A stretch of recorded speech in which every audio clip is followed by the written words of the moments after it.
I'm going to be showing you how to receive money from eBay as a seller. So getting paid as an eBay seller is pretty straightforward, but it depends on whether your account uses managed payments, which is now standard in most regions. So let's get right into it. So the first thing you need to do is make sure your account is set up for payments. So managed payments is eBay's system that handles all payments for sellers.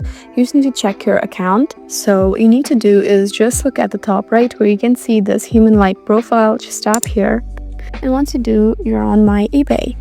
So now all you need to do is scroll down till you find payments right there. Just tap here, wait for it to load, make sure you're signed in when you do this. And now you have this option right here that says add accounts and cards. So you can just tap here and you can add cards. You can enter what you'll be using this payment for, like for checkout or auction and offers, and just tap on continue and select a payment method we're using, or credit card or PayPal or Venmo. Select one and tap on continue. Once you do so, you just need to enter all of your card details and you can tap on this option right here that says add card and you're good to go. So that's how you receive money from eBay as a seller. I hope this video was helpful for you. Please leave us a like and drop us a comment down below, and we'll see you again in our next video.